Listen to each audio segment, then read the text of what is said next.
All right, so the newest Exorcist movie is now out, called The Exorcist Believer, which is a sequel to the original, disregarding all the previous Exorcist films.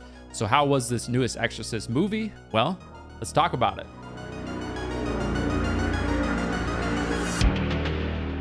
All right, The Exorcist Believer. And first of all, I just want to say this is going to be a spoiler review. We're going to be getting pretty nitty gritty into the sweaty details of the movie. I'm going to kind of go through the movie in chronological order. So if you haven't seen the movie, you probably shouldn't watch this video unless you do like spoilers. I know a lot of people do like spoilers. But anyways, this is kind of the newest movie for David Gordon Green, who just got off of directing all three of the newest Halloween movies in that trilogy, 2018 Kills and Ends, which definitely was a wild ride for sure, with a lot of ups, a lot of downs. I really, really enjoyed some of the movies in that trilogy, 2018 especially. For me personally, I really, really, really like that movie a lot. And obviously it's not perfect.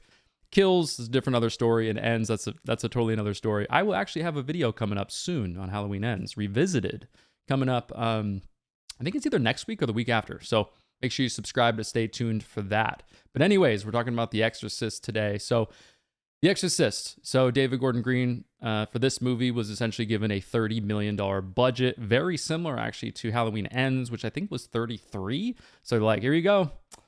A similar deal. Have at it. Here's another huge IP. Have a great time. And Universal and Peacock actually bought the rights to basically the distribution rights to The Exorcist for, I think it was $400 million. And the whole goal here is to have a trilogy.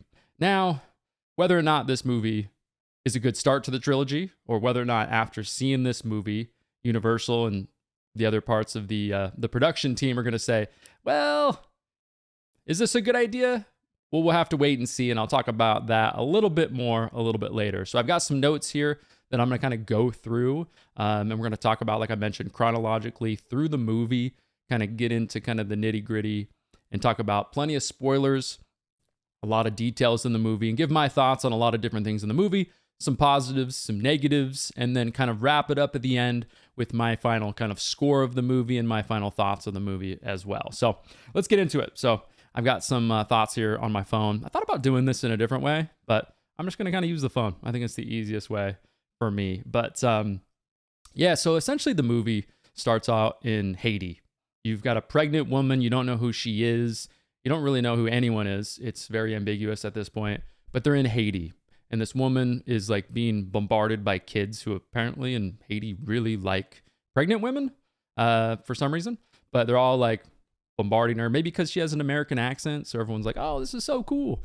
But yeah, so she gets kind of pulled to the side, and then somebody offers to do like a prayer or some sort of like a blessing or something like that. It even looks like they like make her drink something, which hell, there's no damn way. My wife, or if I was a woman that was pregnant, shit, there is no way I'd be doing that. No chance in hell. But anyways, so we see that whole thing. They get the blessing, and then all of a sudden there's an earthquake, this massive earthquake. And I'm kind of thinking like, is this a dream? It seems kind of crazy. Everything's going wild. And this is not just like, oh, the house is shaking a little bit. No, it's like buildings are literally being turned into rubble and split in half. And you see her husband, Victor, who I assume is her husband. I'm just going to say her husband just for the hell of it. But his name is Victor.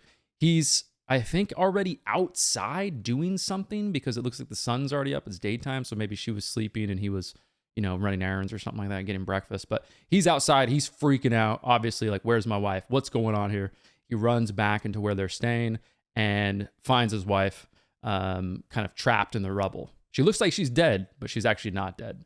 And then we kind of cut to them, not at a hospital. Obviously, when like huge events like this happen, hospitals get really full. So you kind of just put people wherever they're somewhere. I don't know where it is, but she's being looked at. And the doctor or whoever it is, some medical person is like, hey, you know, things are not good. She's still alive, but we're going to have to choose. Well, you're going to have to choose between either the baby or the mom. And we're not going to be able to save them both. And then the movie kind of just cuts from there. It cuts to Georgia. And we see this house. It's Victor's house. We see a little girl. And right away, you're like, okay, He chose the little girl. And that's kind of what happened. And it also says, 13 years later as well. So we see the girl. She's obviously 13 years old. And we find out she survived and the mom didn't, essentially. So, and that's when we meet Angela, his daughter, Victor's daughter. And he's essentially just getting her ready for school in a way. And she's like, I'm going vegan. And he's like, you can eat ice cream for all I care. Who gives a shit? Anyways, and we kind of like get a little dynamic of the family there for a minute and see kind of their relationship, which is a cool relationship. Like they're clearly close. They like each other. They have like good banter between each other, which is fun. And then he goes outside. Are these, for those of you who've seen the movie, like, are these the worst neighbors ever? All the neighbors are all of a sudden like outside in his face, like screaming at him. One of them's like screaming because he's left his trash cans out for too long. It's like, Jesus, like that's another reason why I want to go live in the woods somewhere. But yeah, it's like, it's like, and then he takes the girl to school to go drop her off at school. And like, he's kind of temporarily parked in the bus parking for a second. And people are like honking at him, yelling at him. It's like, is this the unfriendliest town ever? It's like, so like, it's just not the nicest people in the world. But then nothing really happens after that. The girls are at school, shows a little bit of that. Not much though. And then Angela, Victor's daughter, after school, goes out with her friend Catherine, who coincidentally is the kid of the parents who were honking and yelling at Victor at the school drop-off. But anyways, the two, they're like really close, seem like they're best friends. They go off after school into the woods. We don't really know why. They're kind of just joking around. And then they find like this, I don't know if they knew about it already, but it seems like they find this, because Angela kind of seems a little bit surprised. They find like this, it's something abandoned. It's like a staircase, almost like a hole or something. I don't really know what to call it because it doesn't look like it used to be a house or it used to be a building. There's really nothing else. It's just like a sewer or something like that. But anyways, they go down there and then they start playing like a little game, which apparently is supposed to help Angela just try to like talk to her dead mom. You know, they have, I think, like a piece. Oh, before this, in the school drop-off, and before that, Angela tried, this is going to be important for later, Angela tried to take a scarf of her mom's with her to school. It sounds like to use for this part, or maybe just to wear it, but it sounds like it was supposed to be used for this part, but her dad took it away. Anyways, fast forward back to the hole that they're in, and they are trying to, they're just trying to, they say some things, they're trying to like, I think they're supposed to say something about her mom. They're kind of looking at like this locket necklace and just kind of saying some things like kids would do to just be silly and try to like talk to spirits, right? But little do they know, shit actually goes down, and it kind of cuts from there. And we cut to Victor at home. He's getting home from work. He's a photographer. It shows that earlier in the movie when they're in Haiti. He's like taking a lot of pictures of people and other things like that. But turns out he's a photographer professionally. But I don't know how much he loves his job though, because he's got kind of one of those lame jobs. He's like a mall photographer, but it's in a strip mall, just taking family photos and stuff. Kind of seems like he enjoys it, but who knows, right? But he gets done with that. He's kind of doing some photos and stuff at his office, and then he comes home kind of late. He was supposed to meet Angela for dinner, and then she's not home. So he's like, okay, this is weird. He was assuming she was home. He comes in her room like, hey, Angela, like, already asleep, huh? He kind of can't find her, so he's obviously kind of worried. So he calls the friend that she was supposed to be with, her parents. They don't know where Catherine is either. They're like, oh, she gave us some excuse that they were going to be with someone else, so they try to get a hold of that person. Can't get a hold of anyone, right? So everyone's like, yeah, we don't know where they are. So they're kind of freaking out. Victor's now at the parents' house. And keep in mind, this is the parents who honked, like I said, honked and yelled at him at the school drop-off. So they're kind of, they're like a really like religious family, very different, it seems like, than Victor up to this point. It seems like Victor's kind of lost his faith because of what happened to his wife, essentially. But they just seem very different, very different people. But now they have to kind of come together because their kids are lost. So they're together. They're like, what's going on? So they go to the school to look for them in the woods with flashlights. It's nighttime. and they're waiting for the cops to come. They've already let the cops know, and the cops are on their way. So they go into the woods, all three of them. They're looking. Victor finds the hole that we saw earlier, but there's nothing in there. And then he's kind of just looking around a little bit. It looks flooded. He sees like a little pearl, which I think is Angela's. It's like an earring or a necklace or something like that. Somebody's. I don't know who it is. I don't remember. He goes down to reach for it, slips, falls into the water. A snake comes out, kind of gives you a little bit of a jump scare there for a second. And then he sees something in the water, and it's a shoe. It was obviously one of their shoes. I don't know who. It doesn't really show us whose shoe was what, I don't think, earlier in the movie. But, and then it kind of pans out to the school. Tons of cops, like swear, it's like the whole goddamn fucking police department and the entire city is there looking, which makes sense. It's big news. 2 missing kids in high school, right? Or junior high, whatever they are. They're probably 13. But yeah, it cuts to that part. And then, we also, after that, cut to a farm randomly. We see a horse at this farm that has like passed out. I think we hear that the horse is sick. So you're kind of thinking like, what's going on here? The horse is laying down. It's pouring rain. You've got kind of a younger kid who found the horse. And then it seems like his dad or his grandpa or something like that is trying to help him like get the horse up with a tractor or just figure out what's going on. So he goes, hey, go run back to the barn and grab something. I don't remember what it is, but go grab something. And then when he goes to grab it in the barn, he hears something in one of the rooms, opens up the door in the barn, finds the 2 girls, Catherine and Angela, sitting there, confused, cold, hungry, whatever. Then we cut to the hospital. That's the next part. And at the hospital, Victor's running into the hospital. They found my daughter. Hallelujah. She's here. She's safe. Whatever. They're asking the kids questions. And they're asking Angela, do you know how long you've been gone for? And Angela, I mean, this was spoiled in all the trailers too, and then Angela's like, I don't know, a couple hours, a few hours. And her dad's like, no, babe, like 3 days. You've been gone for 3 damn days. So they're immediately like, okay, something's up here. They didn't just get lost. This is weird. Turns out they were 30 miles away from the woods that they originally thought they were in. They're 30 miles away with no shoes. 3 days later, that's where they were found. So kind of interesting there. So, but they check the kids. They check them all over. Let's just say that. All over. And everything's good. They are like pretty scratched up. Their feet are all messed up. Their toenails are all messed up. But overall, they're actually like doing all right. Just acting a little bit weird at this point. And then they go home. They get discharged. They go home. And now Victor's at home with Angela.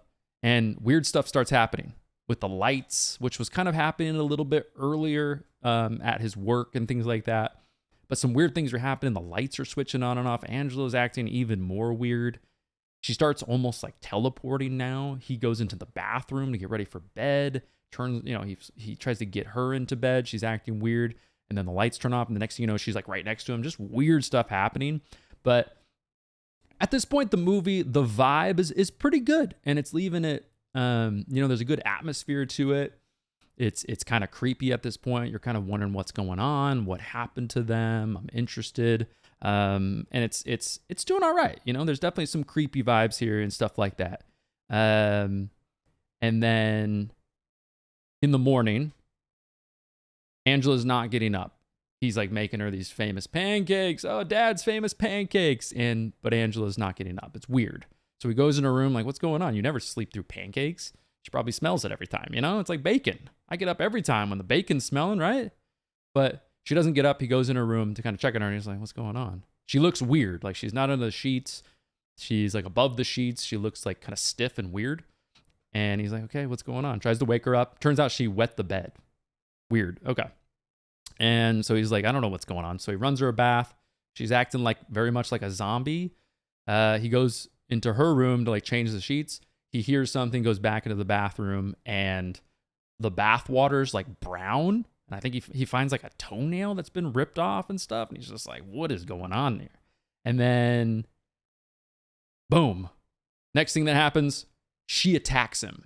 She uses the scarf, her mom's scarf from earlier, like blinds him, puts it over his face, then like slams him against the bed. He's okay though. He just kind of shakes it off and comes up, but he's like, this is not cool. And then Angela starts seizing really bad, and then they take her to the hospital. She's not doing good. She's still seizing. She's starting to say like things that you remember from the original Exorcist, the demon maybe saying, but not quite to that extent. But she's kind of getting crazy at this point. She's really seizing pretty bad. They sedate her, and blah blah blah.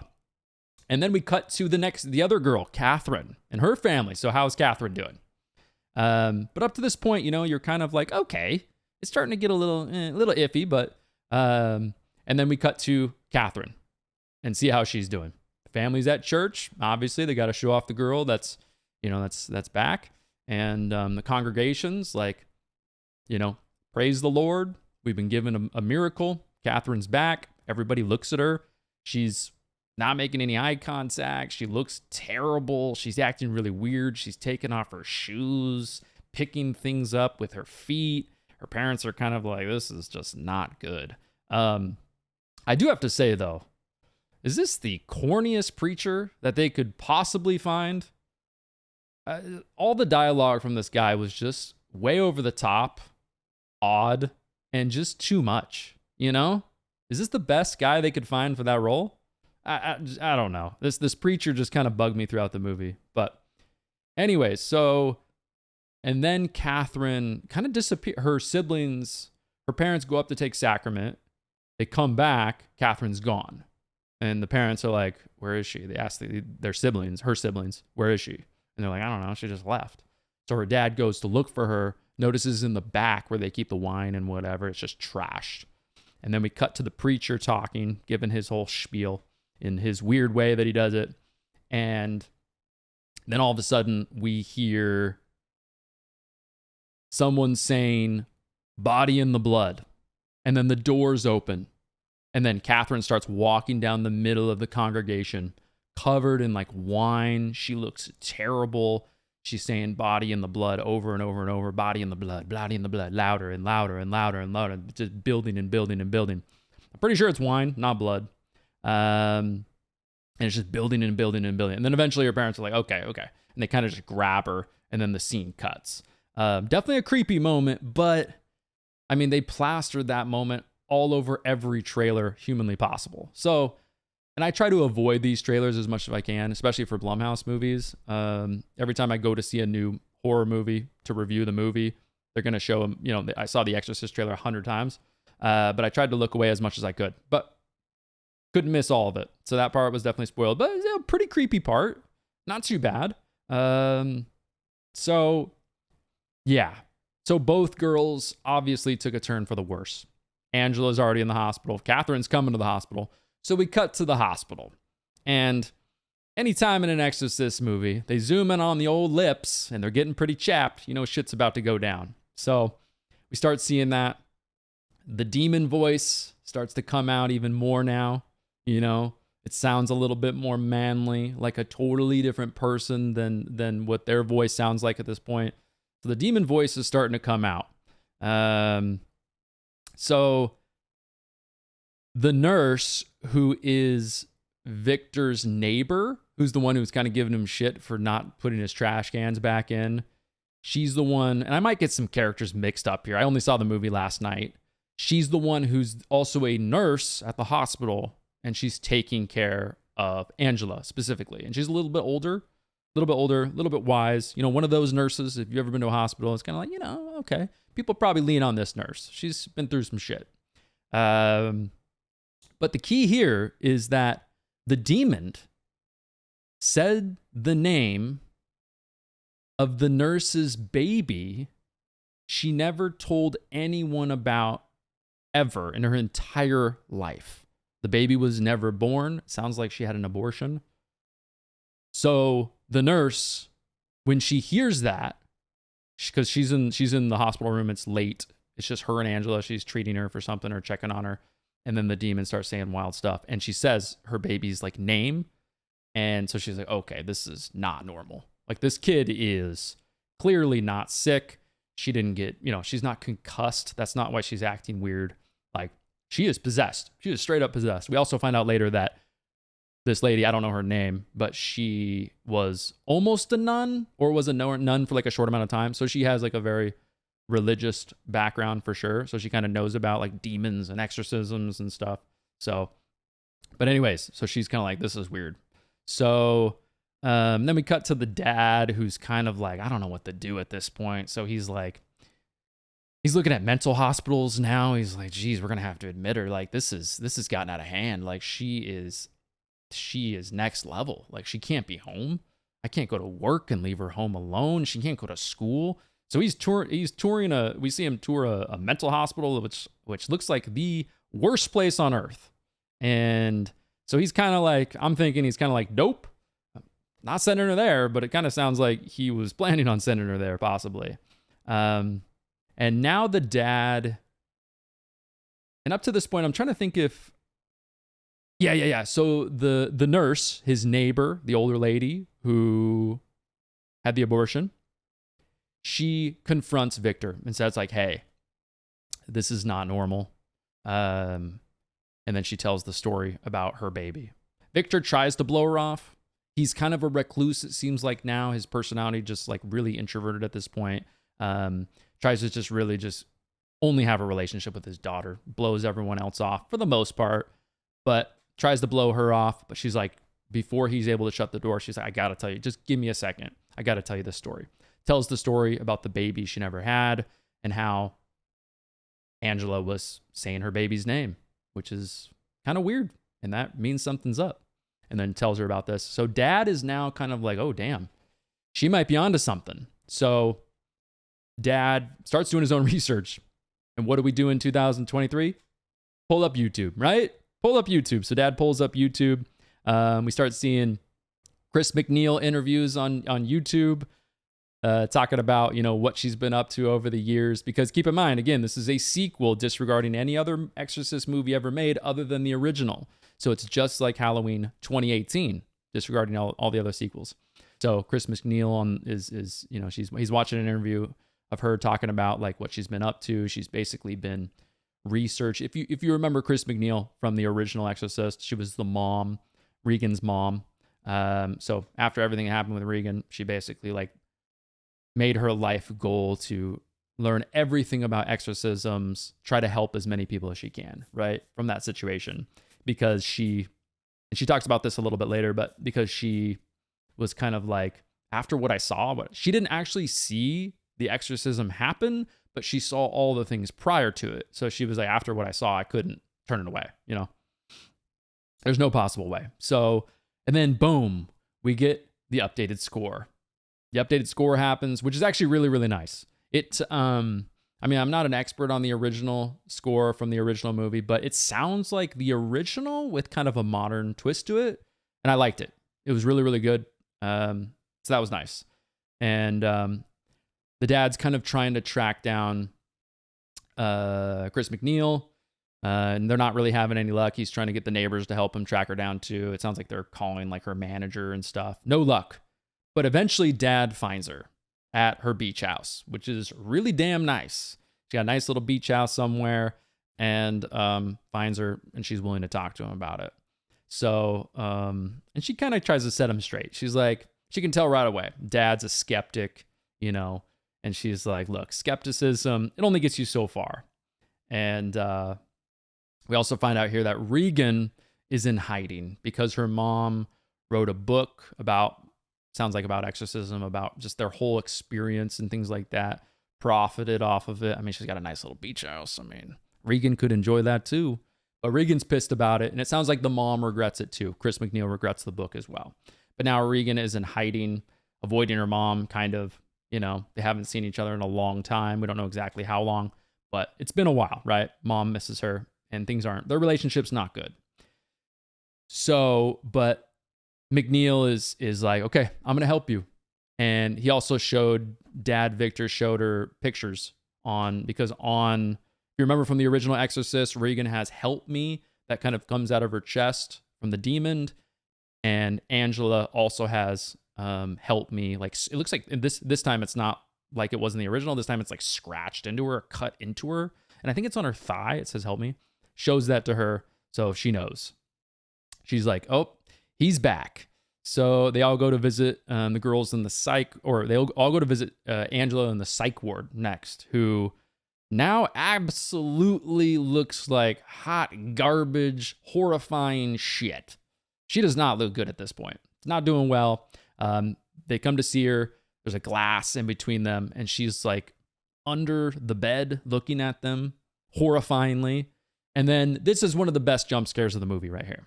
She pops up on the glass. Everybody in my theater, it wasn't that packed, but everybody in my theater jumped. I was like, oh, damn. You know, that was a good little jump scare. Enjoyed that. And there aren't that many jump scares in this movie, really. I talked about this a little bit in my spoiler-free out of the theater reaction, but there's not a lot of cheap jump scares. Maybe the only reason I'm kind of mentioning this, or even really just I noticed this, was because of The Nun recently, which is like just a jump scare movie. So, but anyways, not a lot of cheap jump scares in this movie. They have a few, and they're okay. They're not bad. So, yeah. So they visit him in the psych ward, and yeah, Angela's not doing so well. And then they're like, okay, well, how's Catherine doing? Damn, because I mean, these girls are probably both doing terrible, right? Angela's got to be, you know, doing just as bad as Catherine, and vice versa. So let's go see what Catherine's doing. And her family, you know, they are like, well, we can handle this on our own. We'll just pray about it or something, you know? So Catherine's at home. She's not in a hospital. She was probably not tied down. She was probably not, you know, professionally taken care of. Mom and dad were like, well, we can just do this. Oh, and Catherine's mom, too, by the way, is Jennifer Nettles from the band Sugarland. If you're a country fan, I recognized her right. I was like, oh, okay, I know who you are. And yeah, so her dad didn't look familiar though to me, but yeah, so they go to visit her at her house, which is like a nice big house, but they walk in, nobody's home seemingly, and the house is trashed. So like, uh-oh, this is not good. And it's Victor and McNeil together, just them two coming into the house to see what's going on. So yeah, house is trashed. They find Catherine's dad alone in a room, just kind of like staring out the window or staring at the wall, sort of. Just kind of distraught. We don't know where mom is. And Victor finds him, and he's like, we're being punished for our sins. Shit's going down, and it's all because of my sins, man. Being punished for our sins. And then McNeil is like at the base of the stairs, and he sees Catherine kind of just like scurry by really quick. So she's like, all right, I'm going in, which terrible idea, guys. Like just a bad idea overall. Why does she go up there alone? Why does she not have backup? I mean, I'll talk about this probably a little bit more in a second, but I mean, she's been studying exorcisms for how long? She knows probably more about this than even probably the majority of people in the church. She's probably an expert in this, but yet she tries to take on Catherine here at this point and go upstairs and just deal with this alone at her age. It's just not a good idea. So yeah. So she goes upstairs. Catherine's in somebody's bedroom. We don't know if it's her bedroom or what. She's like sitting on the bed or something like that. So she's like, all right, off the cuff, we're going to do an exorcism. Nobody else is here. I don't have any supplies. I don't have anything ready. Let's just do it. Exorcism time. Let's go. So she tries to just do a quick exorcism of some sort or something. And then Catherine, or the demon, is like, bad idea. And then just grabs a nearby cross and just stabs her eyes out with the cross. A pretty brutal part of the movie. And I was like, damn, they just did that. Stabs both of her eyes out. But yeah, it was pretty brutal. So, yeah,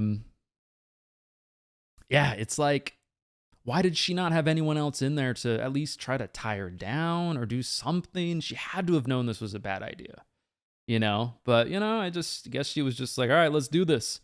And then we cut to a priest now, Father, whatever the hell his name is. We don't even know because they haven't established any sort of a priest up to this point at all, other than the pastor of Catherine's family, sort of, but not really at all. But now we see this priest, just some guy, and he's trying to get the approval for the church, very similar to the original, where he's trying to get the approval of the church, or we just see people trying to get the approval of the church for an exorcism because you have to go through like an approval process. So this guy's trying, we don't really even know who he is, but he's trying to get approvals for an exorcism, I guess, apparently. So, but it just, yeah, it almost felt like a parody to me in the moment. I was like, this seems weird. And the guy wasn't a very good actor, the priest. And I kind of talked about this a little bit in my non-spoiler review, but the priest from the original Exorcist was such a big part of that movie. He had so much charisma. He was such a well-liked character. We got into his backstory so much. We learned about his mom, and then his mom passes away. He's devastated. We learn about friends that he has. We see him at home. We see him struggling. He's just such a big part of that story. Whereas this guy, it's like, who is this guy? You're just throwing him in right now. And he doesn't seem like somebody we should even care about. He doesn't seem like he's charismatic or brave or anything really. So I'm just kind of at this point like, what is this? And obviously I think establishing this type of a character in this movie is super important because, I mean, we're doing an exorcism here, right? There's going to be a priest, right? Shouldn't this priest like be a big part of the story? I'll talk about that a little bit more in a minute. But anyways, so yeah. Yep. Let's see where we're at now. So McNeil's now in the hospital and she can't see. You know, she's got patches all over her eyes. She's screwed at this point. So, but she kind of convinces Victor, all right, Victor, you need to bring everyone together. You can't do this alone.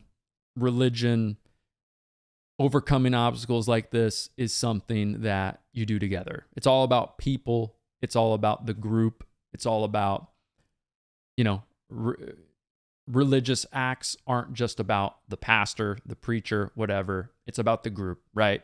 And that's kind of the central theme. And that touches on what I just mentioned. I get it. The original was more about the priests in a lot of ways. Like they were very central characters. This movie is a little bit more about like the community, the group coming together. And I get that. But anyways, she convinces Victor to kind of bring everyone together. So earlier in the movie, Victor's neighbor, when his daughter was missing, Victor's neighbor brought over some sort of like shaman lady or something to like bless his house to help kind of bring her home, bring positive vibes, whatever. And he just kicks her out. But now he's like, okay, I've turned a new leaf. I'm a different man.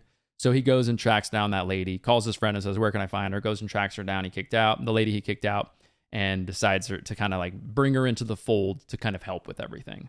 So maybe at this point you're kind of thinking like, okay, they're going to do like a non-church exorcism because maybe the priest doesn't seem too involved. So they're going to do maybe some sort of non-church exorcism. So, and then moments kind of, it's nighttime. We cut to nighttime.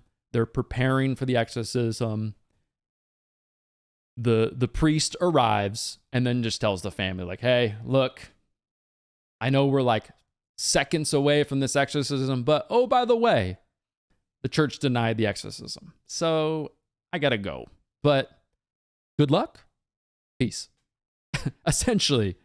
But the priest, again, is clearly just a pansy. He's written to be like kind of a pansy, very passive, unlikable in my opinion. Just a total 180 from the priest in the original movie, who is like brave and charismatic. Like I mentioned, a badass, you know, somebody who thinks logically. He does kind of freak out at some points, which I don't blame him, you know, but overall, like a really, really good character. But this priest is like, well, they denied it. I ain't losing my job. So later, you know, and the other lady who I like to call kind of Karen, the Karen neighbor, the nurse, she is like, well, I was in training to be a nun for like 2 hours. So I think I got this. So she's like, I'll just do the exorcism, you know? I watched some tutorials on YouTube, right? So the others kind of give up, they're like in a circle outside the house. They give a pep talk. They're like, all right, let's all put our hands in the middle. Go team. You know, it's like, okay, all right. But again, this whole thing, it just, at this point, seems weird. It seems, I don't know, it just seems corny. And so, unlike the original exorcism, it's a big group this time. You've got the two girls in the middle of the room. They made their chairs back to back. They bolted them to the ground. You've got a couple neighbors. You've got Catherine's family's pastor. That guy comes over, who again is terrible. And then just everyone's there. All the parents are there. It's a big group. So, and then the exorcism begins. Fake nun Karen starts reading scriptures, doing that whole thing. And I was, like I said, I was almost expecting at this point to have like to see them cut to somebody like on YouTube pulling up like how to perform an exorcism. You just see him on a laptop next to him. Like, no, guys, you're supposed to do this. You know, like literally a parody up to this point. Like me, like, oh, we got a leak in the sink. I'm like pulling up YouTube, trying to figure out how to, get this leak in the sink going. And at this point, they're doing, like I said, doing prayers and stuff. The demon starts, talking shit, just like the original. Starts saying wild stuff, bringing up their demons from the past, just to try to, cut deep with every single one of them. Everyone's kind of praying together at this point, except for Victor, who he's not religious anymore for, the stuff that happened earlier with his wife, kind of fell out of his religion. But actually he was, it sounds like very, very religious. He knows what he's talking about. He's, it sounds like he's read the Bible. He's just very familiar, but, kind of lost his religion a bit.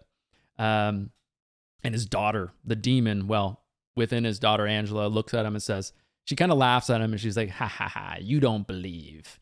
And everybody else believes, but he's like the only one. She points that out.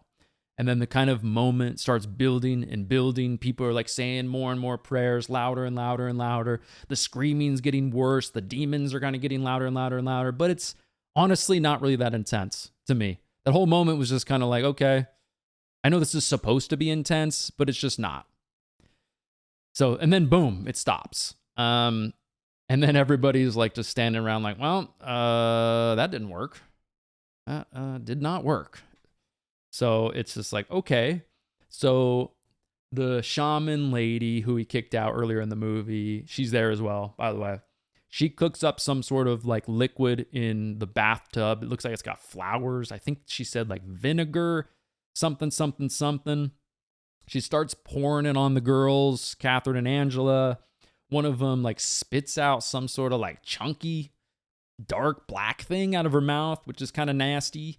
And then like vapors start coming out of them. And then the shaman lady's kind of like, it's the vapor before an eruption, she says. And then tells dad to like take the remainder of the water left over and go dump it out of the house. To the east, away from the house. He dumps it like down the sewer, which was like a moment in the movie, and then nothing really happened from what I remember with that. It was just kind of like, I expected that to be something important, but it wasn't. It was just kind of like, okay, nothing happened. And then dad, when he's dumping that out, well, I guess it does lead to this part. Dad dumps it out, and then he notices the priest is still there. He's kind of like shaking in his car, nervous, praying.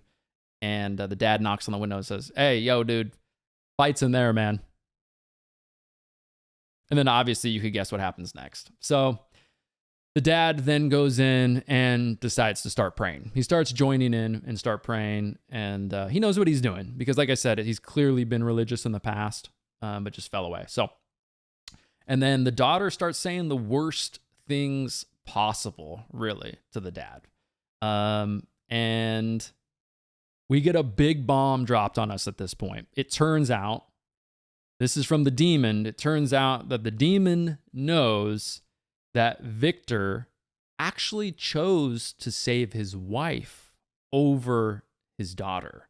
And the demon says that to him, which just like drops him. He's devastated that anyone knows about that. You know what I mean? Because the daughter's alive, the mom's dead. Like, if you could ever imagine a world where your kid would find out about something like that, that would be devastating, you know? So he's just immediately like, holy shit. And the demons now, apparently for some weird reason, are now like dictating the rules for this exorcism, which doesn't make a lot of sense to me. The demons now start saying that one girl gets to live and one girl gets to die. And I don't really know why that's a rule. It's not really explained. I don't understand that part. And like I said, I don't really understand why now the demons get to determine how the exorcism goes down. I thought the demons were just going to try to like fight against the exorcism and they just perform the exorcism the best they can. But again, nobody knows what the hell they're doing, so they're just kind of winging it. So, but each girl is like, choose me, choose me, choose me. No, choose me, choose me, choose me. And apparently they have to choose one of them to live, like I said, and one of them to die.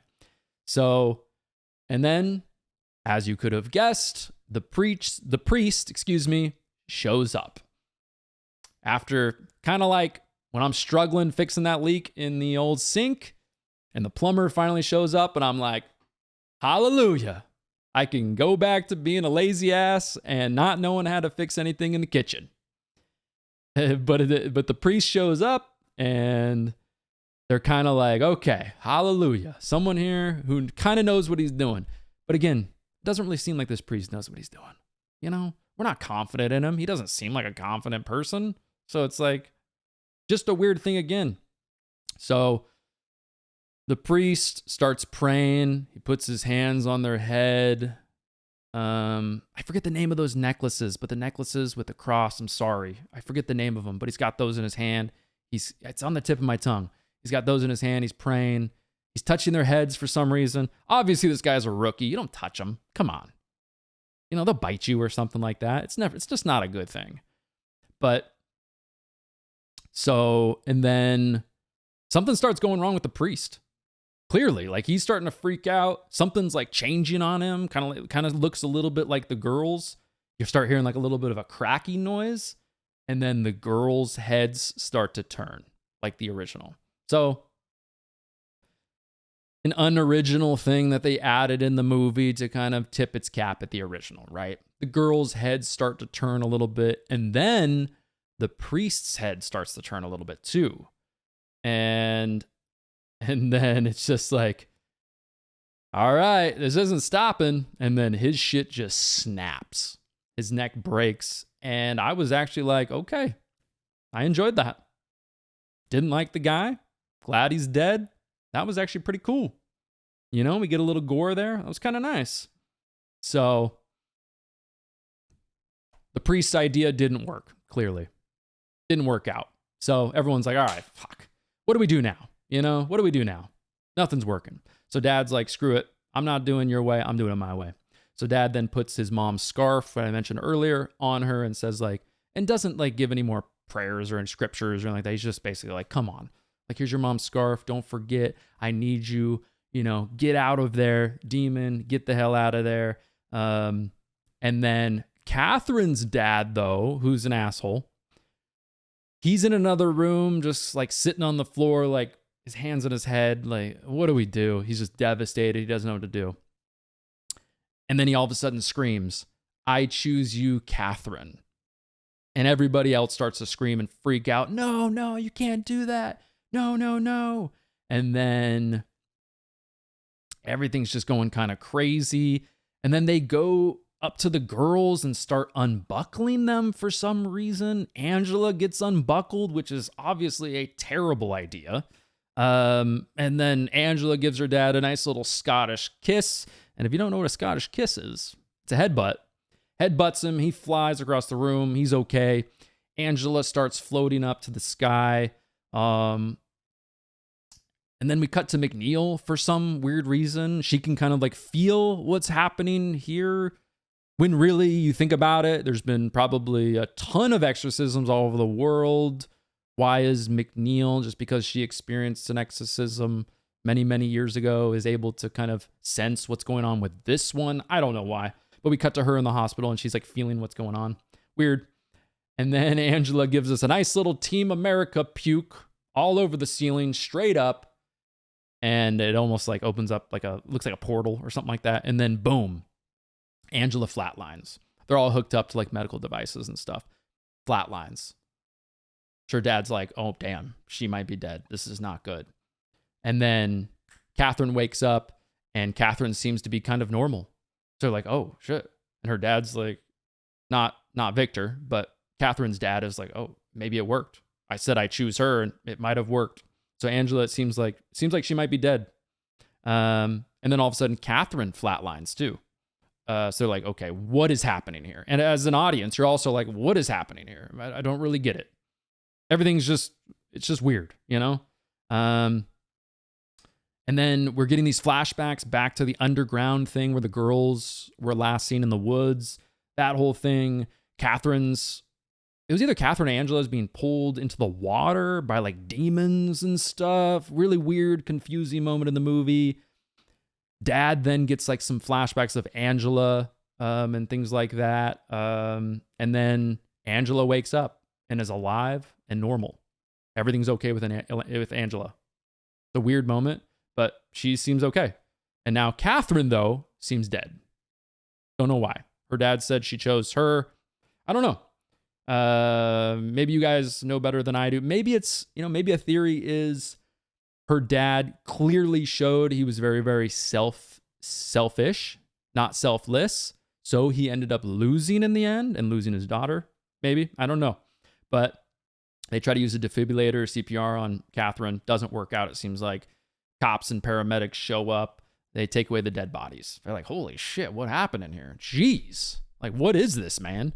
You guys like starting a new cult and just like killing each other or something? Like, how are you going to explain this? Good luck.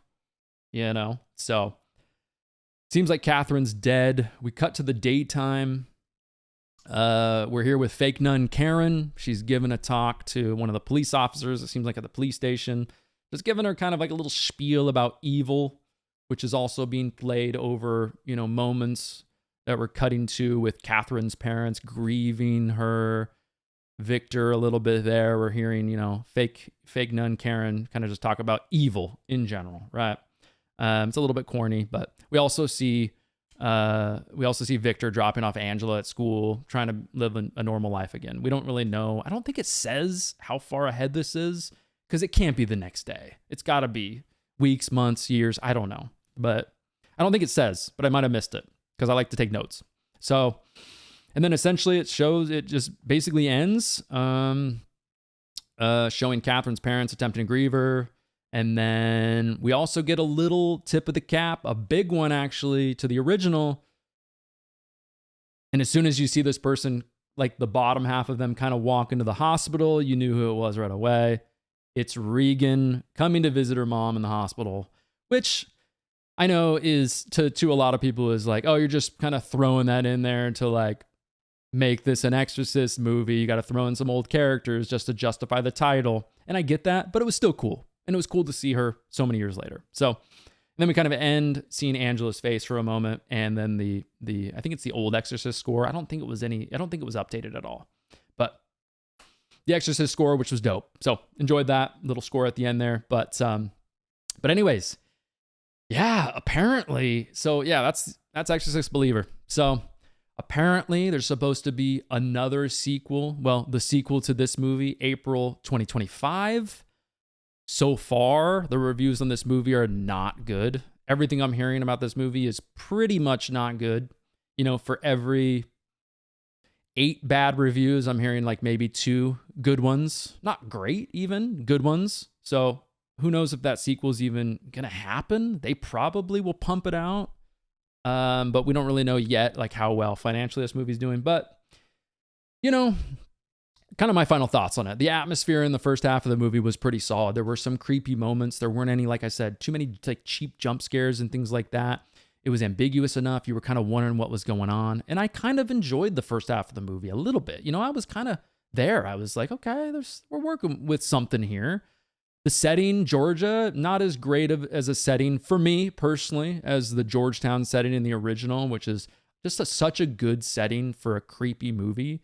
It's a place, obviously Georgia has a lot of history too, but you know, being just next to DC with the brick and just the vibe of it. It was, you know, the original is set right around Halloween. It's got a little bit of that vibe too. The setting to the original is just so much better than this, you know? And so that was kind of a miss for me as well. But really, as soon as they started to get ready for the exorcism and the exorcism started to kind of go down, that's really when the movie just went downhill for me personally. And it kind of lost me from there. It felt really corny, almost like a parody. And that just really, really went down for me. I thought overall, the acting in the movie overall was good. There were a couple characters that were not great. The casting overall, I thought, was good. Some of the characters, like the priest, not great. The priest and the pastor, if there's a difference, I don't really know, but not great.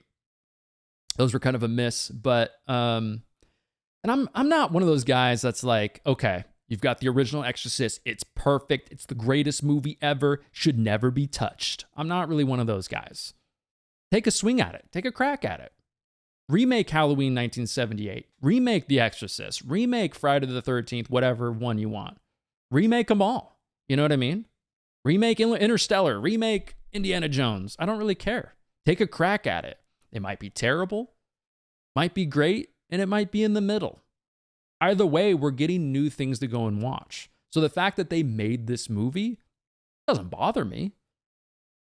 A lot of people are like, you should never touch it. Should never touch it. Just don't do a sequel. And to me, it's like, I mean, that's kind of, I don't know, man. What's the fun in that, dude? We're just going to rewatch the same movie from a million years ago over and over and over? Yeah, that's fun, but new stuff's cool too. And yes, they took a crack at it. And to me, they swung and they missed in this movie. You know, that's just how I feel. It feels like a generic possession movie that has just the Exorcist label slapped onto it. I know if they made this movie and didn't call it The Exorcist, they would make a lot less money. Probably. Maybe not, but probably. But I don't think this movie should be called The Exorcist. It doesn't feel anything like the original, really. It's not set anywhere near the original. The only thing that makes you feel like this is the original is just because they throw in a couple cameos. That's it. That's the only thing. So overall, this movie, overall, not good. Not good. It wasn't horrible. I don't hate the movie, but it just felt like a lame attempt at a sequel to an all-time classic movie. I think somebody who maybe knows the original and why the original is great would have been able to do a much better job with a sequel to the original, and they would have been able to make it feel more like the original than this movie did. Like I said, a generic, demonic possession movie called The Exorcist, essentially. That's what this is. Felt very much like a movie that went to streaming service and just wasn't that great. Overall, guys, for scares, I'm going to give this movie a 6 out of 10. For the overall story, I'm going to give this movie a 4 out of 10. And overall, for my enjoyment of this movie, a 5.5 out of 10. So there you go, guys. That is The Exorcist Believer, a full spoiler review. If you're watching up to this point, thank you for watching. I appreciate it. It's been a long video, probably the longest video on my channel. Appreciate you watching, though. Still go and check the movie out, regardless of what I say. It doesn't matter. Go check out the movie. You might really, really love it. Because like I said, some people are enjoying this movie. I think the majority of people that I've seen didn't really like it that much, but you might be one of those that love it. So don't listen to what I'm saying. This guy, come on. This dumbass, don't listen to what I'm saying. Go watch the movie for yourself, and I hope you enjoy it. So, but again, thank you so much for watching. Make sure you subscribe. It's October. A lot of cool content coming on the channel very, very soon. A lot of cool stuff. Promise. But anyways, be on the lookout for new videos at least every Friday on the channel. But anyways, everybody, I will see you in the next one. Take care, everybody.